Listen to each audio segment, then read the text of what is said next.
Hello दोस्तों, आपका अपना चैनल ABC विश्वमन में आपका स्वागत है। आज BSSC का सेट नंबर 14 की ओर चल रहे हैं दोस्तों। सेट नंबर 1 से लेकर 13 तक हो चुका है, जिसका लिंक हमारे डिस्क्रिप्शन बॉक्स में दिया हुआ है। अगर इसका PDF चाहते हैं तो हमारे टेलीग्राम चैनल से अवश्य जुड़ें। वहाँ पर आपको PDF और क्विज दोनों उपलब्ध है। जिनका भी एग्जाम BSO और SSO का है उनके लिए ही बहुत ही महत्वपूर्ण है। तो चलिए दोस्तों, क्वेश्चन की ओर चलते हैं बिना समय गवाए हुए। 1 से लेकर 10 तक मैथ और रीजनिंग है दोस्तों। क्वेश्चन नंबर 11 से चल रहे हैं दोस्तों। देखिएगा 11 में, गर्म वायु के विक्षुब्ध प्रवाह में से दिखाई देने वाली धूल के कणों के आभासी अनियमित अस्थिर गति प्रतीत होने को क्या कारण है? प्रकाश के अपवर्तन, ऑप्शन नंबर डी। बताइएगा मरुस्थल में मरीचिका जो दिखाई पड़ता है किस कारण दिखाई पड़ता है? प्रकाश के अपवर्तन के कारण। साबुन के बुलबुले या पानी के सतह पर रंगों का दिखना किस कारण दिखाई पड़ता है? व्यतिकरण के कारण। ठीक है। विवर्तन किसे कहते हैं दोस्तों? विवर्तन प्रकाश तरंगों का किसी अवरोध के किनारों से मुड़ने या फैलने की घटना को विवर्तन कहते हैं। ठीक है। क्वेश्चन नंबर 12 की ओर चले। दो विभिन्न प्रतिरोधों के समानांतर संयोजन में निम्नलिखित में कौन सा कथन सही है? ए में कह रहा है प्रत्येक प्रतिरोधक पर विभवांतर का मान समान होता है, बिल्कुल सही है। ठीक है। प्रत्येक प्रतिरोधक में से प्रवाहित होने वाला विद्युत धारा का मान समान होता है, ये गलत है दोस्तों। ठीक है, यानी एक सही और बी गलत। क्वेश्चन नंबर देखिएगा 13 की ओर। मानव नेत्र में निकट दृष्टि दोष की समस्या को निम्नलिखित में से किसका उपयोग करके ठीक किया जा सकता है? किसका उपयोग करते हैं? तो निकट दृष्टि दोष में जो है उत्तल लेंस का चश्मा का प्रयोग करते हैं, यानी उचित फोकस दूरी वाले उत्तल लेंस, ऑप्शन नंबर सी। अगर दूरदृष्टि दोष रहेगा, दूरदृष्टि दोष में क्या करते हैं? अवतल लेंस का चश्मा का प्रयोग करते हैं, अवतल लेंस का चश्मा का प्रयोग करते हैं। क्वेश्चन नंबर 14, क्वथनांक से कम किसी भी तापमान पर द्रव के वाष्प में परिवर्तित होने की प्रक्रिया को क्या कहते हैं? तो द्रव से वाष्प में परिवर्तित होने की प्रक्रिया को वाष्पीकरण कहते हैं, option number B. Question number आगे देखिएगा दोस्तों। क्वेश्चन नंबर 15 की ओर।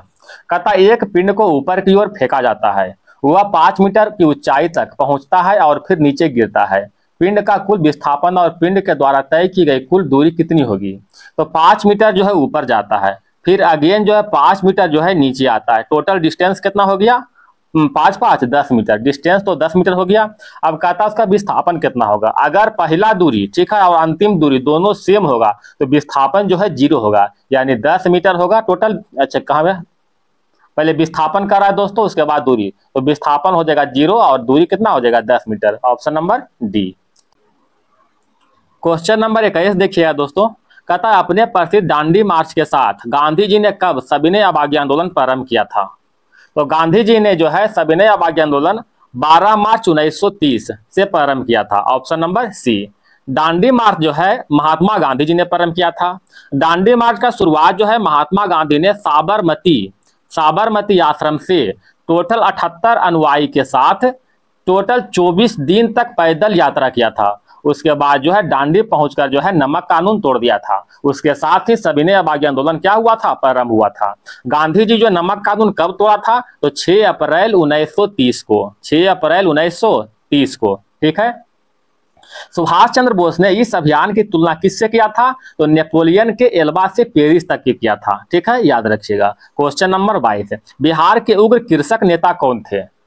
स्वामी Sahajanand Saraswati, option number B. Swami Sahajanand Saraswati का जन्म कब हुआ था? 1889 में। ठीक है, 1889 में। मृत्यु कब हुआ था दोस्तों? 1950 में जो है इनको मृत्यु हो गया था।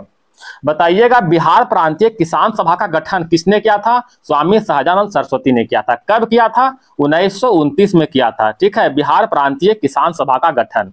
एक और क्वेश्चन बताइएगा, अखिल भारतीय किसान सभा का गठन किसने किया था? अखिल भारतीय किसान सभा का गठन 1936 में किया गया था, स्वामी सहजानंद के द्वारा ही किया गया था। इस अखिल भारतीय किसान सभा का जो है अध्यक्ष के रूप में स्वामी सहजानंद सरस्वती थे। एक था महासचिव के रूप में कौन था? बताइएगा NG रंगा। ठीक है, NG रंगा जो था इसके महासचिव थे। क्वेश्चन नंबर 23, भारत में पाषाणकालीन शिला चित्रकारी कहाँ पाई जाती है? पाषाणकालीन शिला चित्रकारी जो है भीमबेटका की गुफा में पाई जाती है, ऑप्शन नंबर बी। बताइएगा एलिफेंटा, एक है एलिफेंटा, एलिफेंटा गुफा कहाँ स्थित है? महाराष्ट्र में। ठीक है, एलिफेंटा गुफा महाराष्ट्र में स्थित है। एलिफेंटा की गुफा को जो है विश्व धरोहर, यूनेस्को के विश्व धरोहर सूची में कब शामिल किया गया था? 1987 में यूनेस्को के विश्व धरोहर सूची में शामिल किया गया था। इस गुफा की खोज कब हुआ था दोस्तों? 1818 में एलिफेंटा के गुफा की खोज हुआ था। किसने किया था? तो डेंजर फील्ड ने किया था। ठीक है, याद रखिएगा, डेंजर फील्ड ने किया था। क्वेश्चन नंबर 24, द्वितीय विश्व युद्ध समाप्त हुआ था। द्वितीय विश्व युद्ध के बारे में देखते हैं तो इसका समाप्ति जो है 10 अगस्त 1945 को हुआ था। Option number 1। द्वितीय विश्व युद्ध की बात करते हैं तो इसका आरंभ 1 सितंबर 1939 को हुआ था। ठीक है, 1 सितंबर 1939 को।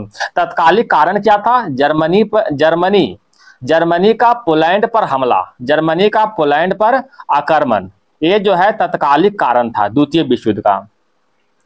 एक क्वेश्चन बताइएगा दोस्तों, द्वितीय विश्व युद्ध में जर्मनी का पराजय का श्रेय किसे जाता है? तो जर्मनी का पराजय का श्रेय जो है रूस को जाता है। ठीक है, क्वेश्चन नंबर देखिएगा 25, बिहार में 1857 की क्रांति को किसने नेतृत्व किया था? कुंवर सिंह। ठीक है, option number B, Kunwar Singh जो है कहां से नेतृत्व किया था? बिहार के जगदीशपुर से। बिहार के जगदीशपुर से जो है कुंवर सिंह ने नेतृत्व किया था। 1857 के विद्रोह का प्रारंभ जो है कहां से हुआ था? मेरठ छावनी से। ठीक है, मेरठ छावनी से प्रारंभ हुआ था 11 मई 1857 को।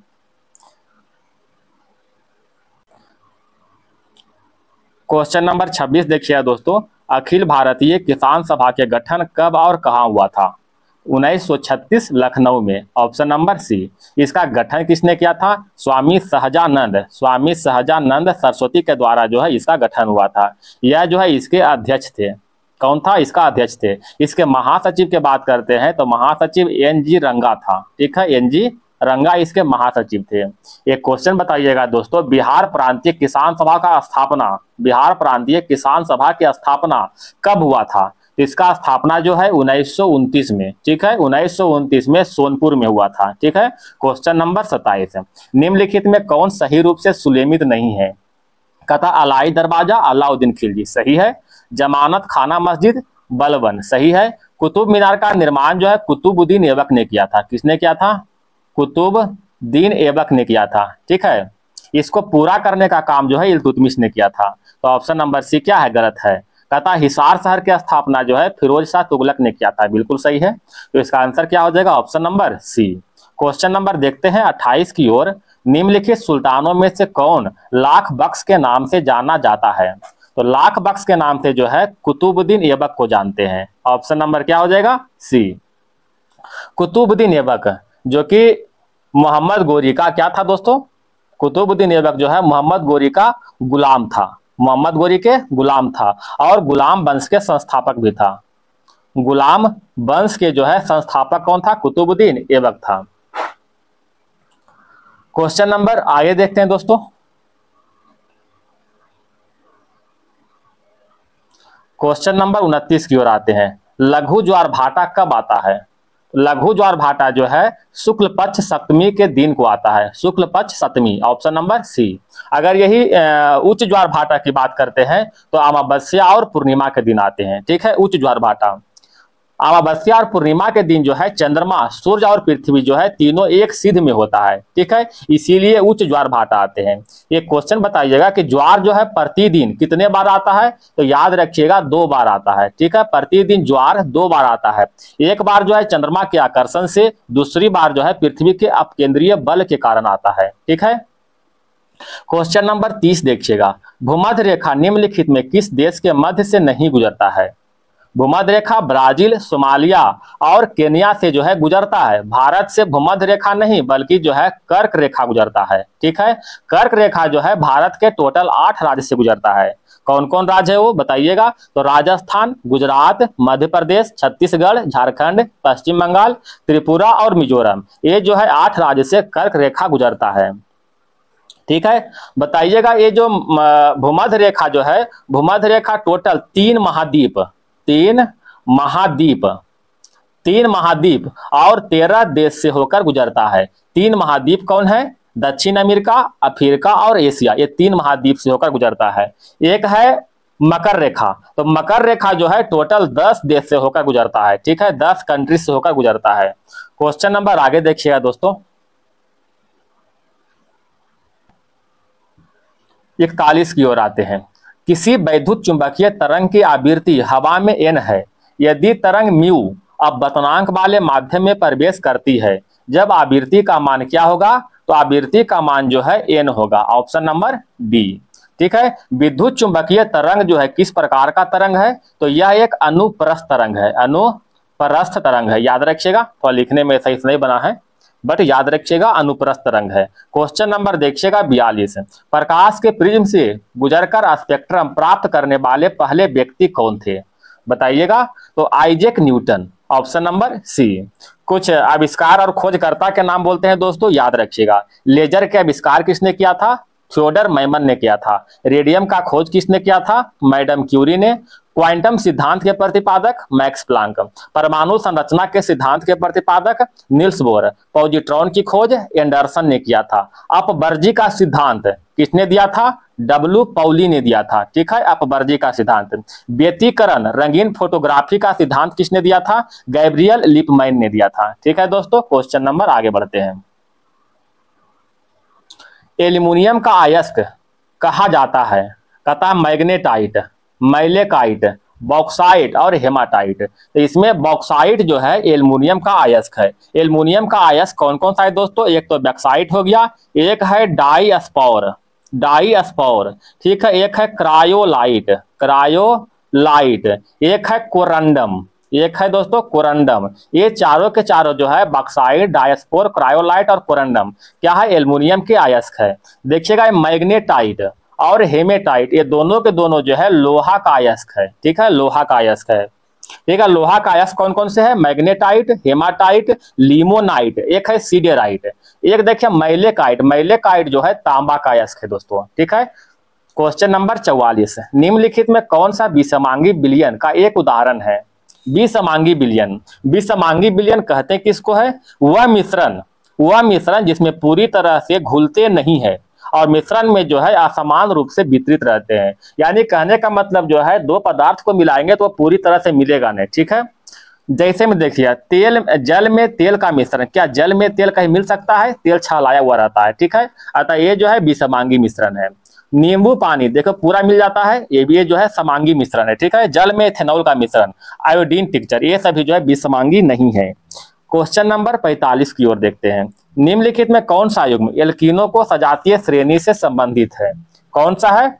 C3H6 और C4H8, C3H6 C4H8, option number. दोस्तों अगर वीडियो पसंद आए तो वीडियो को लाइक और सब्सक्राइब जरूर कीजिएगा, अपने दोस्तों में शेयर कीजिएगा। आपका एक लाइक हमारे लिए बहुत ही इंपॉर्टेंट है, आपसे मोटिवेशन मिलता है और अच्छे से हम वीडियो बना पाएंगे। क्वेश्चन नंबर 51 की ओर चलते हैं दोस्तों। सुएज नौ परिवहन नहर भूमध्य सागर को किसके साथ जोड़ता है? यानी सुएज नहर जो है भूमध्य सागर को लाल सागर से जोड़ता है, ऑप्शन नंबर डी, ठीक है। सुएज नहर का निर्माण के बारे में बात करते हैं तो इसका निर्माण 1869 में हुआ था। 1869 में किसके द्वारा? तो फ्रांसीसी इंजीनियर फ्रांदिंद द लेसेप्स के द्वारा हुआ था, ठीक है। इसका लंबाई कितना है? लेंथ की बात करते हैं तो इसका लंबाई 168 किलोमीटर है, ठीक है, 168 किलोमीटर। इसका राष्ट्रीयकरण जो है 1956 में हुआ था, मिस्र के द्वारा हुआ था, ठीक है। क्वेश्चन नंबर 52, निम्नलिखित में कौन सा खरीफ फसल का उदाहरण है? चावल जो है खरीफ फसल है। गेहूं, चना और मटर ये सब क्या है? रबी फसल है। चावल किस कुल से संबंधित है? तो ग्रेमिनी कुल से, याद रखिएगा चावल जो है ग्रेमिनी कुल से संबंधित है। विश्व का प्रमुख खाद्य फसल कौन सा है दोस्तों? गेहूं, ठीक है। अब भारत का प्रमुख खाद्य फसल क्या है? चावल।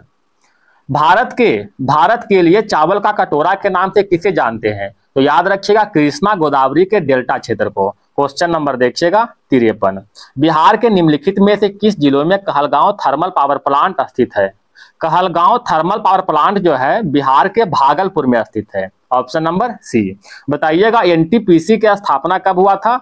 1975 में, 1975 में। बरौनी ताप विद्युत केंद्र की स्थापना कब हुआ था? 1962 में हुआ था। किसके सहयोग से? रूस के सहयोग से हुआ था बरौनी ताप विद्युत केंद्र की स्थापना। क्वेश्चन नंबर देखिएगा 54।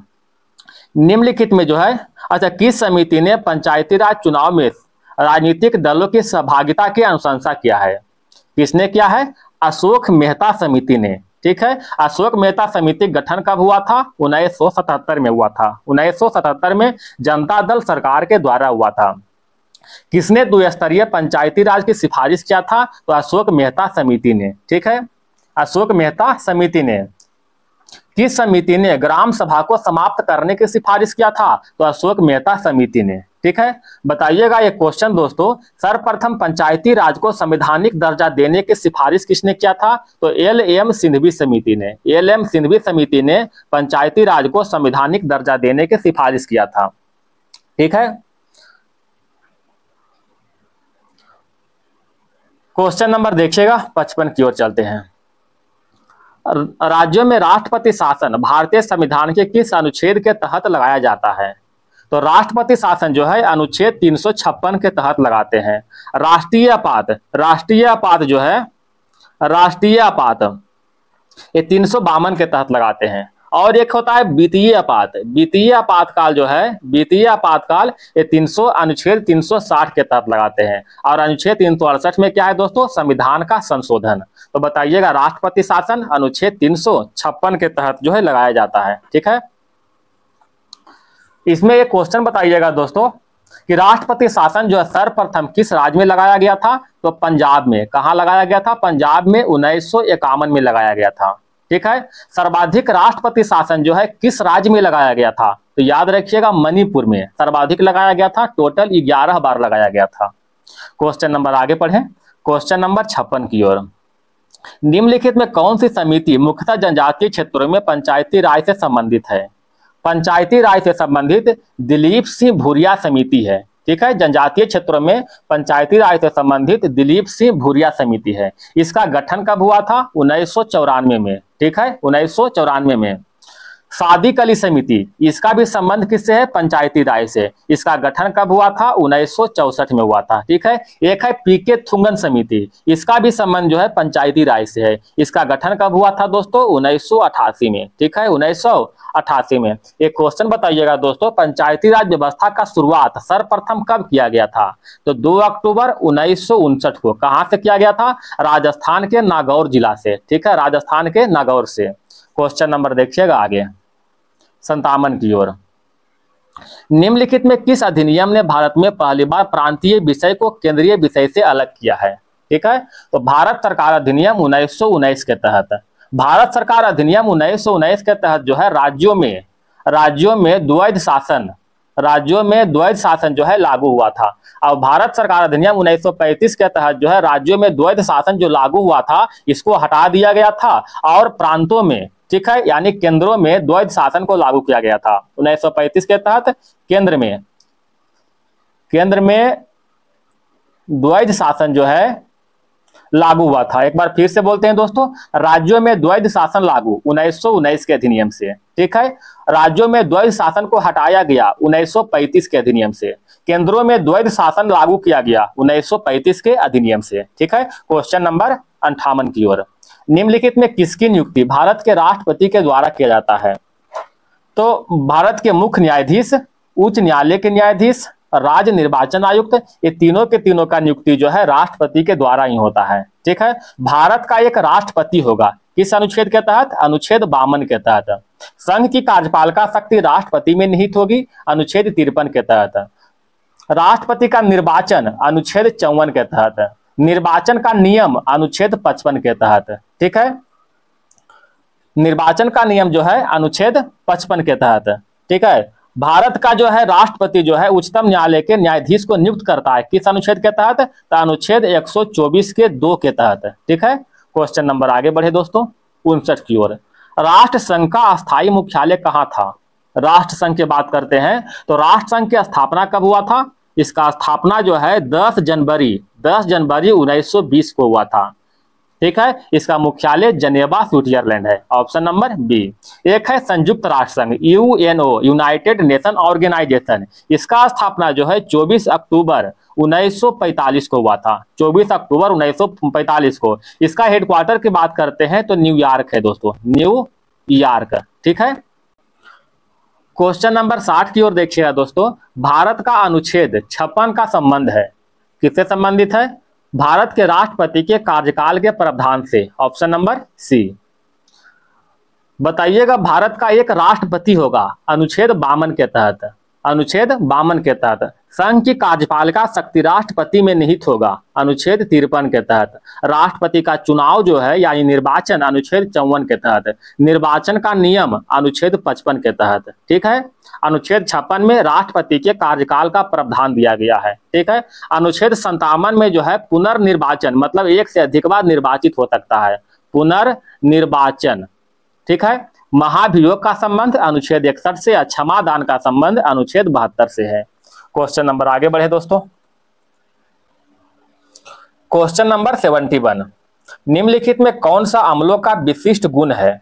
तो अम्ल जो है नीला लिटमस पेपर को लाल कर देता है, ऑप्शन नंबर 1, ये जो है विशिष्ट गुण है, ठीक है। याद रखिएगा, एक नाम अनील, अनील यानी अम्ल, अ से अम्ल, नी से नीला लिटमस, ल से लाल, यानी अम्ल जो है नीला लिटमस को लाल कर देता है, ठीक है। ऑप्शन नंबर 1 सही है। अम्ल और क्षार की प्रवृत्ति जो है पीएच मान से निर्धारित होता है। पीएच मान कहां से कहां तक होता है? 0 से लेकर 14 तक होता है, ठीक है। अगर 7 से कम होगा, 7 से कम होगा तो यह अम्लीय प्रवृत्ति का होगा, ठीक है, अम्लीय प्रवृत्ति का होगा। 7 से कम, अगर 7 से अधिक होगा, 7 से अधिक होगा तो क्या होगा? यह क्षारीय प्रवृत्ति का होगा, ठीक है, क्षारीय प्रवृत्ति का। अगर 7 होगा तो 7 होगा तो क्या होगा? उदासीन प्रवृत्ति का होगा। क्वेश्चन नंबर देखिएगा 72 की ओर। 13 प्रोटॉन 14 न्यूट्रॉन वाले किसी परमाणु के द्रव्यमान संख्या क्या होगा?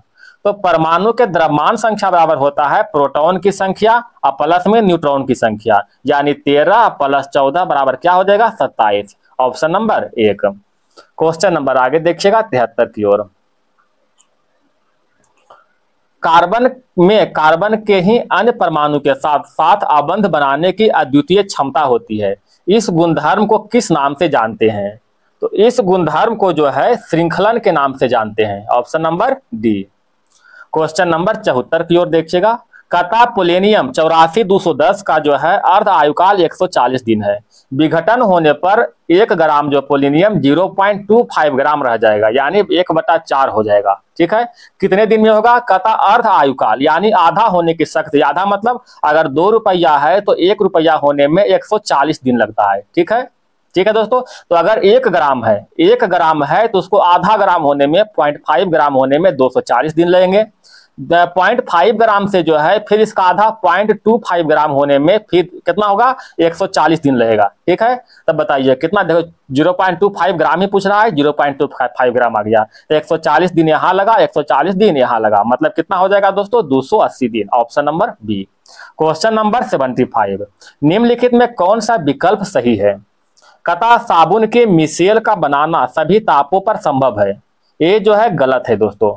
साबुन के मिसेल किसी विशेष सांद्रता के बाद बनते हैं, ये सही है, ठीक है, option number B. Question number 81 देखिएगा दोस्तों। कहता मानव विकास सूचकांक को प्रकाशित किया जाता है किसके द्वारा? संयुक्त राष्ट्र विकास कार्यक्रम के द्वारा। यूएनडीपी की बात करते हैं, मानव विकास सूचकांक, यूएनडीपी। इसका जो है इसका स्थापना कब हुआ था दोस्तों? तो स्थापना 22 नवंबर 1965 को इसका स्थापना हुआ था, ठीक है। एक क्वेश्चन बताइएगा कि यूएनडीपी ने अपनी पहली वार्षिक रिपोर्ट जो है कब प्रस्तुत किया था? तो पहले जो है 1990 में अपनी रिपोर्ट प्रस्तुत किया था, ठीक है। क्वेश्चन नंबर देखें आगे 82 आते हैं दोस्तों। कहता है विश्व स्वास्थ्य संगठन का मुख्यालय किस देश में स्थित है? विश्व स्वास्थ्य संगठन का मुख्यालय जनेवा जो कि स्विट्जरलैंड में स्थित है, ऑप्शन नंबर बी। WHO का मुख्यालय कहां स्थित है? WHO Geneva Switzerland. WTO का मुख्यालय जनेवा स्विट्जरलैंड। ILO का मुख्यालय जनेवा स्विट्जरलैंड। एक है WIPO WIPO का मुख्यालय कहाँ? Geneva, Switzerland. WIPO मतलब विश्व बौद्धिक संपदा संगठन। ठीक है, क्वेश्चन नंबर देखते हैं 83। निम्नलिखित में भारत में कौन सा स्थान जैव विविधता का हॉटस्पॉट है? पश्चिमी घाट, ऑप्शन नंबर 1। बताइएगा अरावली कहाँ है दोस्तों? राजस्थान में स्थित है, राजस्थान में। नंदा देवी कहाँ है? उत्तराखंड में। क्वेश्चन नंबर देखिएगा 84 की ओर। निम्न प्रदेशों में भारत का कौन सा एक प्रदेश सबसे बड़ा तांबा उत्पादक है? तो तांबा उत्पादक जो है कहाँ है दोस्तों? मध्य प्रदेश, ऑप्शन नंबर सी। मध्य प्रदेश में कहाँ? तो बालाघाट, बालाघाट। ठीक है, एक है झारखंड के सिंहभूम जिला और एक है राजस्थान का खेतड़ी। दोनों का दोनों जो है तांबा उत्पादक के लिए प्रसिद्ध है। Question number 85। निम्नलिखित में से कौन सी मिट्टी कपास उगाने के लिए आदर्श है? तो कपास उगाने के लिए जो है काली मिट्टी को आदर्श मानते हैं, ऑप्शन नंबर सी। काली मिट्टी को रेगुर मिट्टी, ट्रॉपिकल ब्लैक अर्थ या फिर चेरनोज्म, ठीक है दोस्तों, चेरनोज्म के नाम से भी जानते हैं। काली मिट्टी किस किस राज्य में पाया जाता है? तो महाराष्ट्र में, गुजरात में, ठीक है, राजस्थान में और मध्य प्रदेश में, छत्तीसगढ़ में, आंध्र प्रदेश में, ये सभी में जो है काली मिट्टी जो है पाए जाते हैं।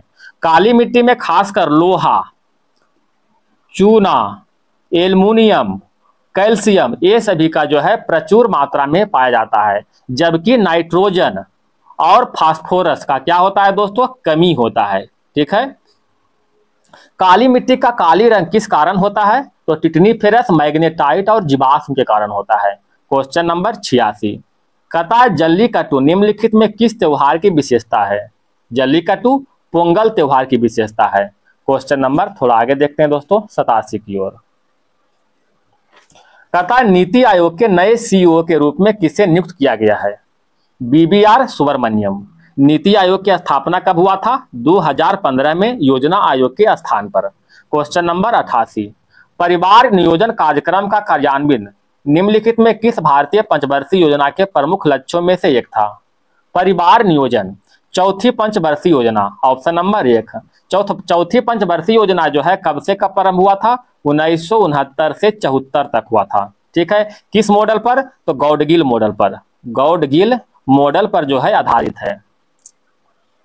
परिवार नियोजन कार्यक्रम जो है कब प्रारंभ हुआ था दोस्तों? 1952 में। क्वेश्चन नंबर देखिएगा 89। लोक नृत्य खोरिया का संबंध निम्नलिखित में किस राज्य से है? खोरिया का संबंध हरियाणा राज्य से है, ऑप्शन नंबर 1। महाराष्ट्र में कौन कौन सा लोक नृत्य है? बताइएगा। तमसा, लबनी, ये सभी जो है महाराष्ट्र का लोक नृत्य है। ठीक है, पश्चिम बंगाल का लोक नृत्य कौन कौन है दोस्तों? काठी, ठीक है, काठी, बाउल और कीर्तन, जात्रा, ये सभी जो है पश्चिम बंगाल का लोक नृत्य है। असम का क्या है दोस्तों? बिहू। ठीक है, बिहू लोक नृत्य असम का है। क्वेश्चन नंबर देखिएगा आगे 90 की ओर देखते हैं दोस्तों। कहता एक खेल के दौरान एक मानक आइस हॉकी टीम में कितने खिलाड़ी प्रत्येक टीम में होते हैं? तो आइस हॉकी के प्रत्येक टीम में जो है 6 खिलाड़ी होते हैं। ठीक है, ऑप्शन नंबर 1। कुछ खिलाड़ी को देख लेते हैं दोस्तों, खेल और खिलाड़ी का संख्या। कहता पोलो में जो है 4 खिलाड़ी होते हैं, पोलो में 4 खिलाड़ी होते हैं। हॉकी में कितना दोस्तों? हॉकी में 11 खिलाड़ी होते हैं। कबड्डी में 7 खिलाड़ी होते हैं।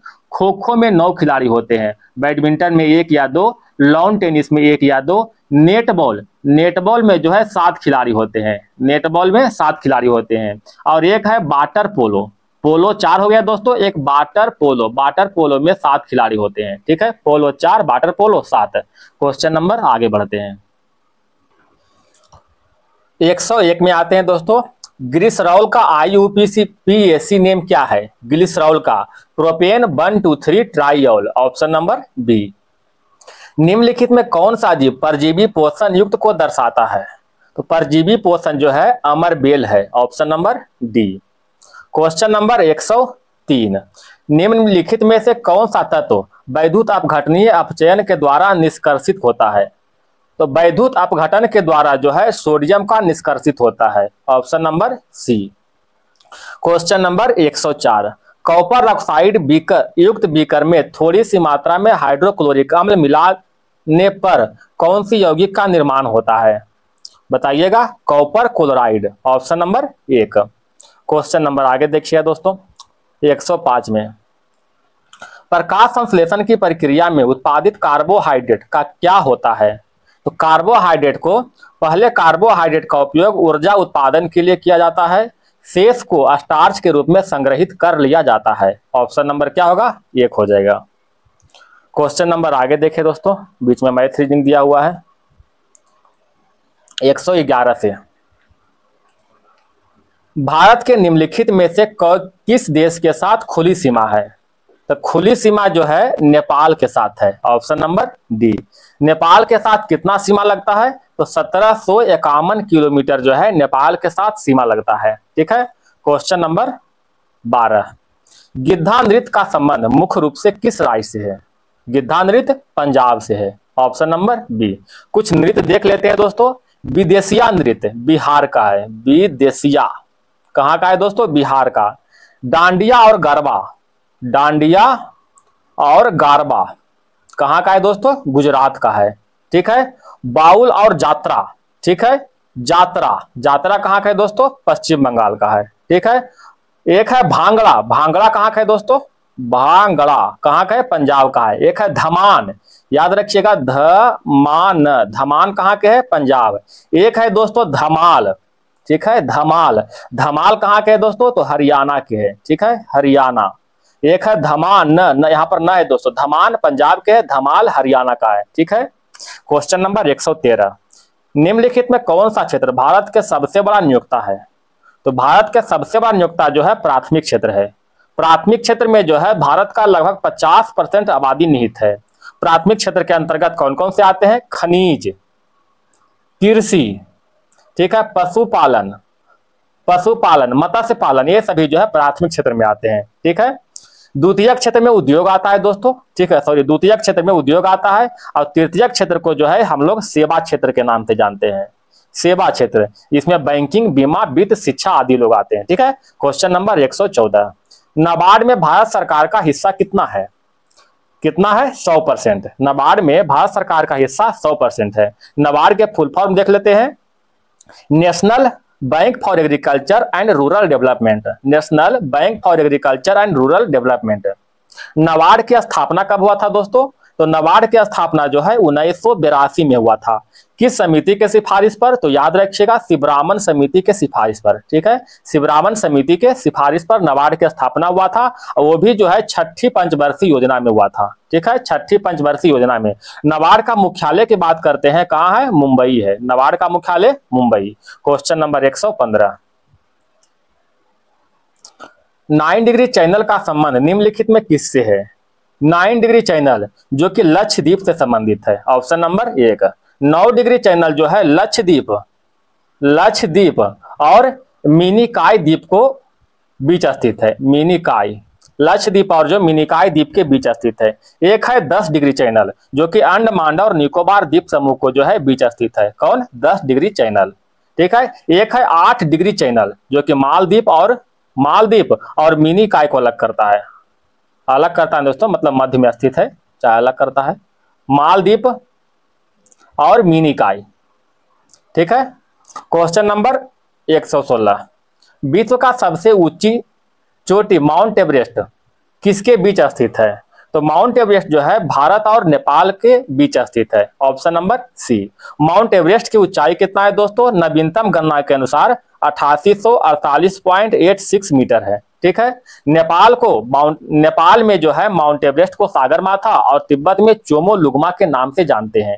एक क्वेश्चन बताइएगा दोस्तों, एवरेस्ट पर सफलतापूर्वक चढ़ने वाली प्रथम महिला कौन है? तो याद रखिएगा, बछेंद्री पाल, बिछेंद्री पाल। ठीक है, एवरेस्ट पर सफलतापूर्वक चढ़ने वाला प्रथम महिला। एक और क्वेश्चन बताइएगा कि रिकॉर्ड 30 बार एवरेस्ट पर चढ़ने वाला प्रथम व्यक्ति कौन है? तो कामी रीता शेरपा, कामी रीता शेरपा। ठीक है, याद रखिएगा। क्वेश्चन नंबर 117, प्रधानमंत्री कृषि सिंचाई योजना का शुरुआत किस वर्ष हुआ था? किस वर्ष हुआ था? 2015 में हुआ था। Option number B. Question number 18 की ओर चलिए दोस्तों। निम्नलिखित में कौन सा हिमालयी नदी तंत्र की नदियां हैं? कौन सा है दोस्तों? तो गंगा और ब्रह्मपुत्र, ये दोनों जो है हिमालयी तंत्र का नदियां हैं। Option number B. Question number 119, Myanmar के साथ भारत के किन राज्यों की सीमाएं मिलती है? म्यांमार के साथ जो है अरुणाचल प्रदेश, नागालैंड, मणिपुर और मिजोरम, ये चारों जो है सीमा मिलता है। Option number 1। स्वर्ण पैगोडा का देश किसे कहते हैं? म्यांमार को कहते हैं। ठीक है। म्यांमार के जीवन रेखा किस नदी कहते हैं दोस्तों? तो इरावदी नदी के, म्यांमार के जीवन रेखा। ठीक है। आराकाना योमा पर्वत कहां स्थित है? म्यांमार में। क्वेश्चन नंबर देखिएगा 120 की ओर। भारत में हर साल 29 अगस्त को किस राष्ट्रीय दिवस के रूप में मनाते हैं? तो 29 अगस्त को खेल दिवस के रूप में मनाते हैं। ठीक है।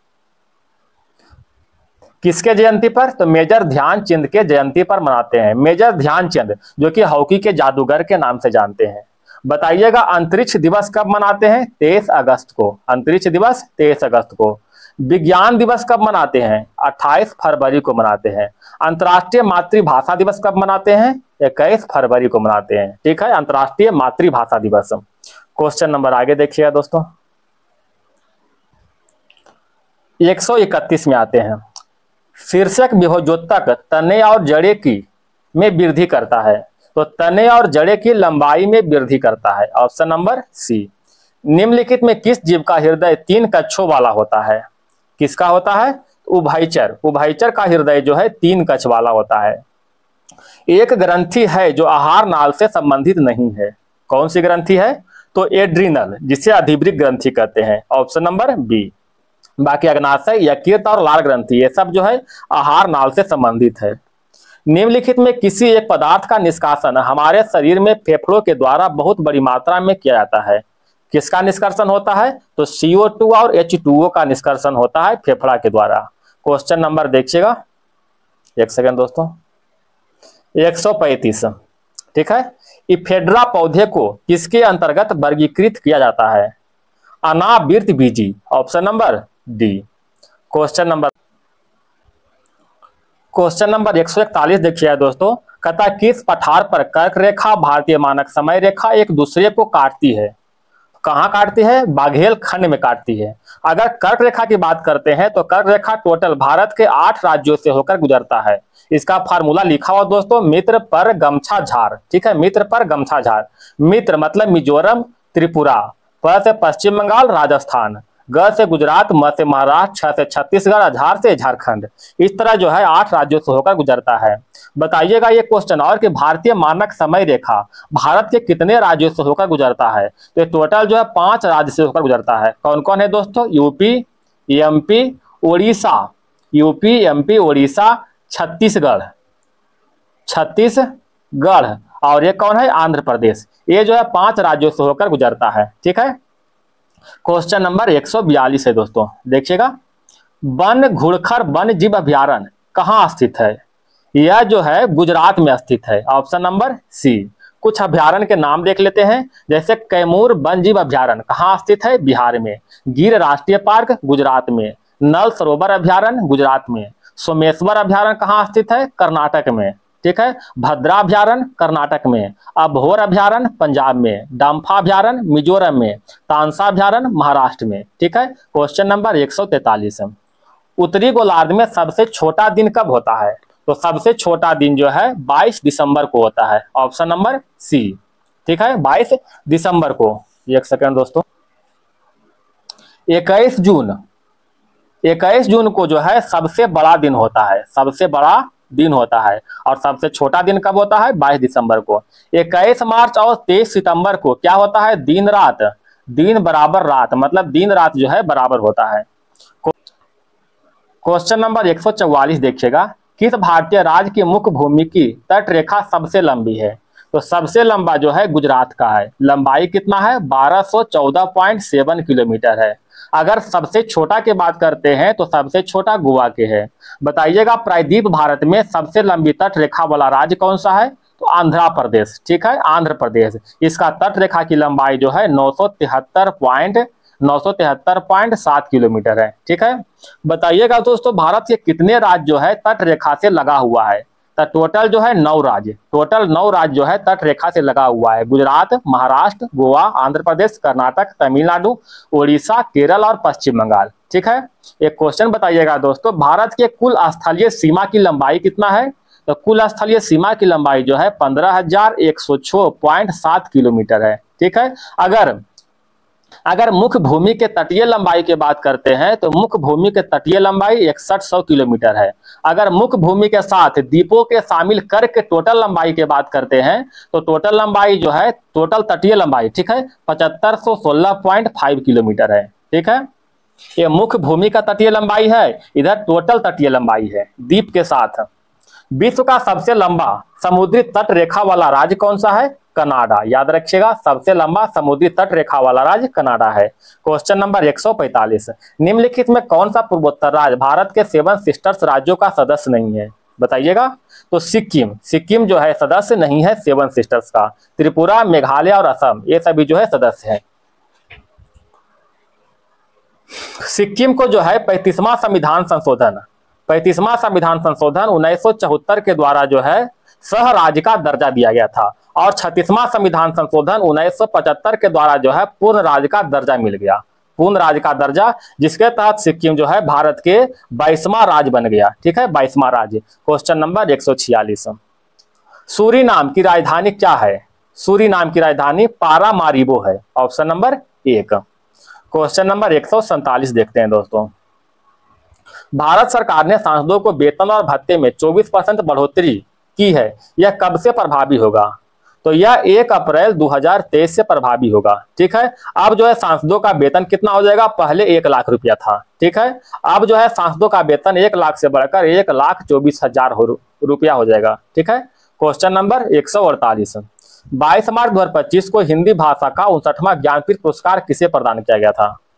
तो 59वां ज्ञानपीठ पुरस्कार जो कि 2024 वाला है 2025 में प्रदान किया गया है विनोद कुमार शुक्ल को। ठीक है, विनोद कुमार शुक्ल को। Option number 1। क्वेश्चन नंबर 149, 22 मार्च 2025 को गोवा शिपयार्ड लिमिटेड के द्वारा निर्मित किस जलपोत को जल अवतरण किया गया था? तपस्या। Option number C. Question number last है दोस्तों 150, animate distortions twist and truths पुस्तक का लेखक कौन है? कौन है दोस्तों? तो Utpal Kumar. Option number B. Question समाप्त हो गया दोस्तों। अगर वीडियो पसंद आए तो वीडियो को लाइक और सब्सक्राइब जरूर कीजिएगा। इसका सेट आप जरूर लगाइएगा। इसका सेट जो है हम टेलीग्राम चैनल पर दे देते हैं, आप उसका फुल सेट लगा सकते हैं। तो चलिए दोस्तों, धन्यवाद। हंसते रहिए, मुस्कुराते रहिए।